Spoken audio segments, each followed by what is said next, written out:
Assalamualaikum warahmatullahi wabarakatuh. My dear listeners, this is Khadija, your host of the Camellia's Bloom podcast. So I decided to throw something together real quick and last minute. This is what I call a Pre-Ramadan podcast, where myself and my co-host Andrea sit down and talk about all the hype that happens before Ramadan. And is all this hype actually productive or is it counterproductive? Join us for this short series leading up to the Ramadan Revival podcast, inshallah, and grab your cup of Halal Goodness before you can't and join us for this week's topic.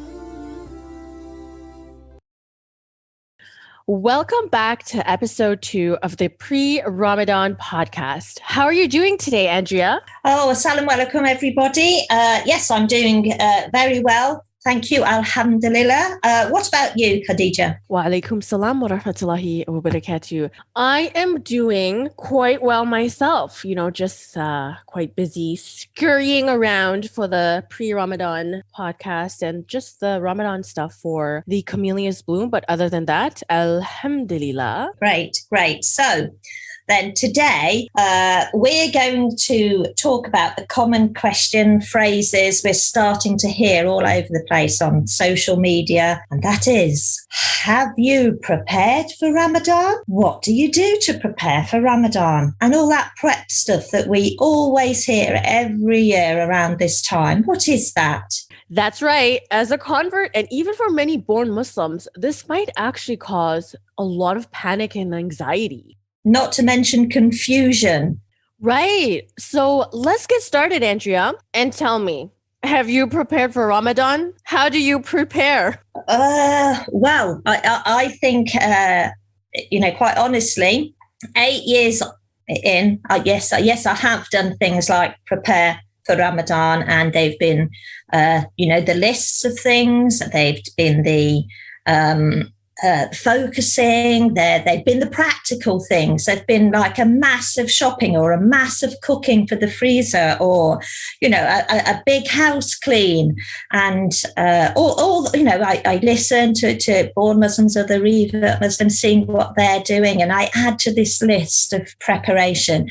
But now, 8 years on, if I'm sitting here right now, yes, I'm off to the nearest city for a freezer full of halal meat, but I would say, yes, I'm doing it a bit earlier, only because my next halal meat shop would actually be in Ramadan, and I care not to drive a long way while I'm fasting. So, right. Yes, this is prep for Ramadan, and it is the only bit of prep I'm doing for Ramadan, but it really more is about where it falls in my yearly calendar, and I don't wish to drive a long way while fasting, because you could harm other people, if you're a bit not quite all there and a bit tired or whatever. Right. We have to think of other people, obviously, as well as ourselves, all year round, as well as the approach to Ramadan and Ramadan. So that's it, because I know, the rest of this prep stuff, I don't know, lowers my mood so much, not the not eating, it lowers my mood so much that I don't actually get any motivation to do anything which would have been on a list. That's the way it's happened for me. So this time I'm not doing it that way around at all. Actually, that's really true. I am the same. I don't feel physically motivated to do anything at all. Like, I just want to sit and do nothing, but at the same time, obviously, do some worship. But yes, but I think it comes upon you, doesn't it? Right, it comes, right. You're more open. I don't think. I think if I've got a big list, I become down. If I haven't got the list, I'm very sure, like the way I run my life the other 11 months of the year, inshallah, hopefully successfully, I will pick up what I will enjoy to pick up and do this through Ramadan, as in, obviously, worship and learning more and what have you. That's right. right. So anyway, Khadija, how are you feeling, about this run up to Ramadan? What are you doing? Well, it's funny because in the Ramadan Revival podcast, I actually remember asking you guys, what do you do to prepare for Ramadan? But for me, I think just like we chatted about, are you ready for Ramadan in last week's episode, you can't really be too prepared. I've learned over the years as well that preparing is very counterproductive for me. So I definitely know how you feel. And of course, this is just for me. Some people need that excessive prep and need to have a planner and organized routine ahead of time, need to plan out the meals and what to buy or what to eat every day, and for me, I tried that, and it just caused more stress for me because I just couldn't keep up, something about planners, writing things down that just make me feel like too structured and robotic. I'm more of a free flow, organic type of person. And even if like you're talking to me about meal planning and all those things, like I definitely don't like to plan, like, what am I going to eat for iftar this day? So who are in the morning and this and that. Like I really can't do those kind of planning things. So I've kind of left all that prep stuff behind and just kind of focus, like, I guess preparing to not burn myself out is what I do to prepare. And, I think you made some points there that you're right. We all have different lives and different families to look after. So I think sisters out there with, many children or a hardworking husband, as a matter of course, I expect they have to do more planning on 365 or 366 days a year. They probably do plan for for their lives as they are, in the way that their families are, or busy working sisters probably do the same. And so when Ramadan comes along, I'm thinking, for myself, I'm definitely a planner all year round. So as we're talking about Ramadan here, like I said, I would have always had a freezer full of meat to be planning for the next month. That there's shopping there. I would have done that anyway, whether it was Ramadan or not. So I don't know, do we think people maybe do more planning than to do more worship and what have you in Ramadan? I think I'm a general planner all year round. I think. I think some people do big cleans of their house and things like that, but not in a, it's not a judgment in any way whatsoever, but I generally clean all the time anyway. I don't know what I'd find to big clean, if you see what I mean. I guess that, we all have different lives, don't we? So maybe when they're wanting to cram things into Ramadan, maybe that suits them. But I think spiritually, I don't think you cram. I don't think it goes into me like that. Right. I agree. Right. MashaAllah. I think, again, a lot of people think preparing for Ramadan means pre-planning meals and, make it generally food focused.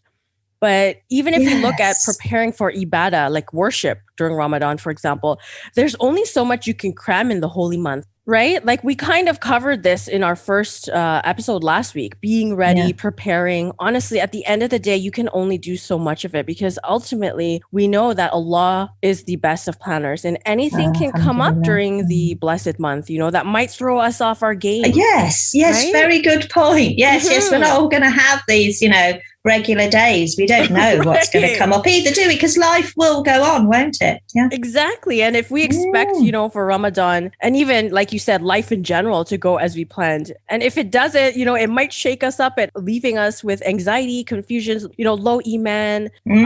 This has actually happened to me many times. So now I've just sort of done the whole, tie my camel, leave the rest to Allah. And doing my part means to just get my mind ready and my heart open and just sort of embrace the process, and be open to new experiences. And of course, be open to self-reflection. Hopefully a lot of that, inshallah. Inshallah. Yes, that's it's a beautiful way of putting it, just to get, my heart open and just ready. Yeah. And you're quite right that, life goes on in Ramadan, doesn't it?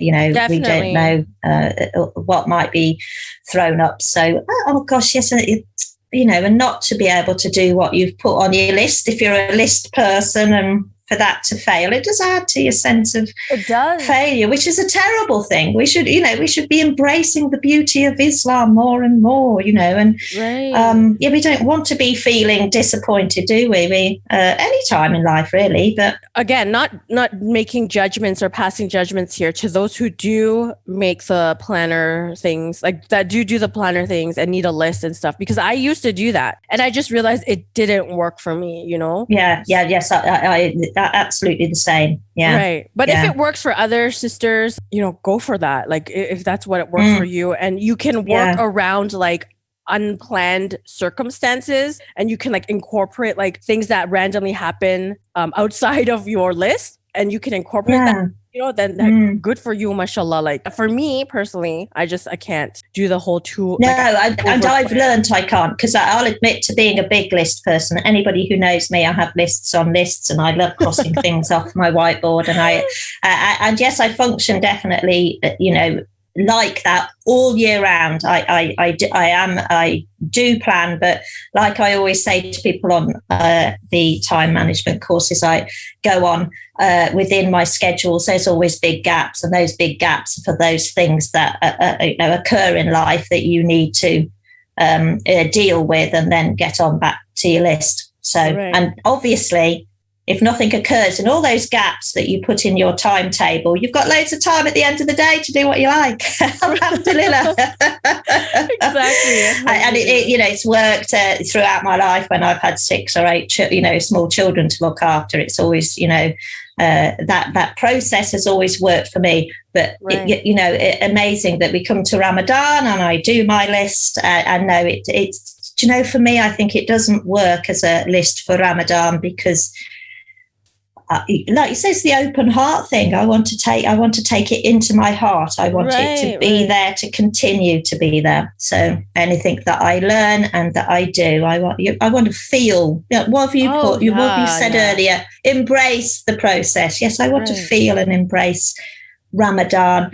The essence of it, just the beauty of it. To think that about the Quran, and really think about it, in those moments that we can. So I realized the more that I made a list, got those Ramadan journals and wrote down the things that I needed to do, I felt like I have school or something, or I'm at work. Like it just becomes so like, it becomes structured, isn't it? It becomes a structure, and it doesn't have a softness and a heart organic flow. No organic feeling. It's just kind of like a very business transaction almost, like I need to that's a very good point, isn't it?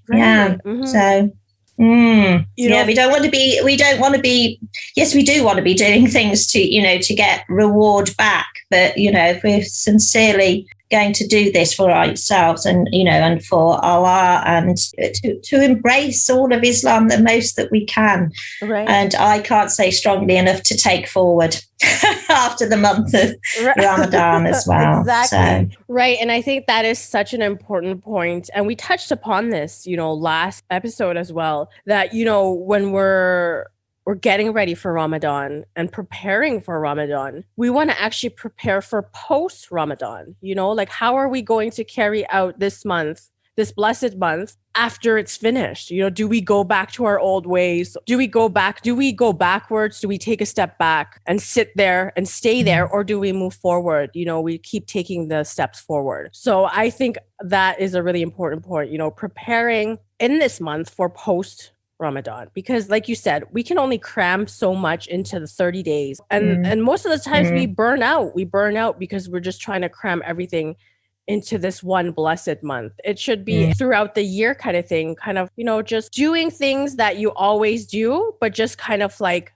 increasing a little bit more, And I think that is a good way to prep. So before we wrap things up, Andrea, I'm actually really curious to know, because we don't normally ask this question. We only ask, and I mean the community. We ask, what are you doing to prepare for Ramadan? Are you, how do you prepare? But we don't often ask, why do you think we prepare, and what are we preparing for? What do you think two questions actually mean? Well, I think they're quite deep questions, actually, and actually very good questions, aren't they? Rather than are you ready for Ramadan? Right. What to do to prepare. These to me hold more with me, because why do you think we prepare? Well, in the early days, I thought because this was the month, let's get on. Let's literally ram it all in there. Look how blessed it is. Look, we're going to get, so many blessings for this and that and this and that, inshallah. I really had a sense of that, and I do believe, that it obviously that's indeed right. And as a new Muslim, I wanted to get it all right. I wanted to be a better Muslim. I wanted to worship better, and those would have been the essence of me doing that. And so we were all preparing, but over time, I began to realize that a lot of people who did a lot of preparation stopped 30 days later with all that they did. They went back to road raging everywhere. They went back to not helping their wife and family. They went, for 11 months of the year. That's very general of me, but if you see what I mean, I thought this was about, enhancing.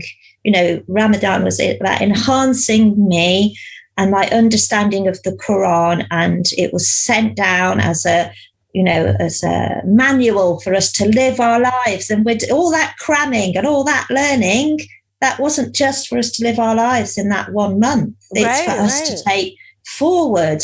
And so for me, I was preparing for that and got a sudden shock when I realised there was these Muslims that are often now to refer to as Ramadan Muslims. They were exceptional. They were exceptional in all that they did, but I didn't. I was amazed at them living their lives like that. But they, in fact, didn't live their lives like that. They'd had a month off work to do all that. How blessed are they that they can afford to do that, to shut their shop, to have their. Do you see what I mean? And I was like, wow. and then 11 months of the year they went back to, like I said, just the worst of manners and some uncaring behaviours. And I'm thinking, that isn't what you learned in Ramadan. What's gone on there? So. For me, why do you think we prepare? I think we prepare because it does slow us down, if you like, fasting. It slows us down. It takes away, distractions of the dunya. If we do start focusing the best we can on things, maybe not having the TV on and trying at least to do some more worship in a different way or more Quran reading. Right. And I really like that, so we'll learn more and we do more, but we can pick up on things that, we like doing, small, consistent things, which for me would go on throughout the year. And the beauty of good behavior, actually, and, actually just letting the person go first in a road rage incident, if you like, just going, do you know what, mate? You go, I've got all day. I'm sorry that, the other person's in such a rush. He has to rudely push in front of me. That's fine. You go ahead, may Allah go with you and keep you safe. I'm actually not in such a rush to go anywhere, those sort of things. So that, but that is one of the things that I learned in Ramadan, to keep that going and just to realise that, just little things like that. So, it's once again, it's all the way back to your, sitting, reflecting and owning what you learn and trying to make it seep into the rest of your 11 months. Right. No, I actually really, really like that. And I think that we've kind of been stressing a lot. Ramadan is not just a 30-day marathon. It's like a sort of building the endurance for the rest of the year, That's a lovely way of putting it. Yeah. So, you know, for the rest of your life almost. Yes. Right. Yes. And it's that little training school. Yeah. It's full of blessings. Alhamdulillah. I have no mean belittling Ramadan in any of this at all. You know, it is full of blessings. Yes. Alhamdulillah. But it definitely is like a training, you know, it's a training. It's to train the self. You know, if we want to talk about it in more practical ways, I think it is like a training school, you know, training the soul. You know, the soul, yeah, right. So I think it's really important because, you know, we always hear about, you know, how do you prepare for Ramadan, or how, you know, what are you doing to prepare for Ramadan? And like we've mentioned in this episode, it's all mainly, I guess, physical things, you know, what meal planning, writing down a list for worship, but we should be preparing our, you know, our the essence that we can't see, our soul, the heart. Yes, you know? yes. Right. And you know, fasting, you know, like, you know, the first few days really makes, I'm sure it must make everybody reflect on you know, material things that aren't necessary in life, etc. You know, reflect on the dunya, as in, I'm fasting, so I won't be doing that. And then realizing, why do I actually do that when I'm eating then? That sort of thing. Do you know, okay, I don't, it's like,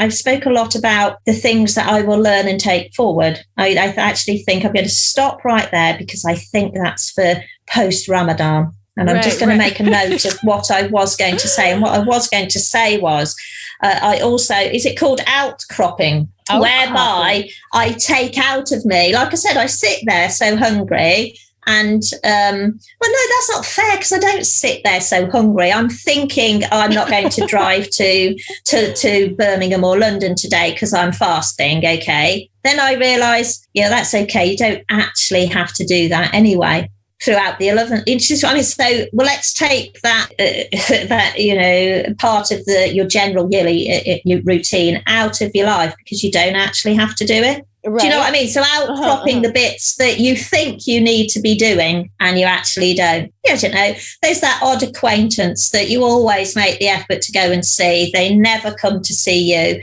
In Ramadan, they've actually told you not to bother going, no point, this, that, and the other. And then I think to myself, actually, let's just see what happens after Ramadan. Is she going to say, oh, she's missed me, come round?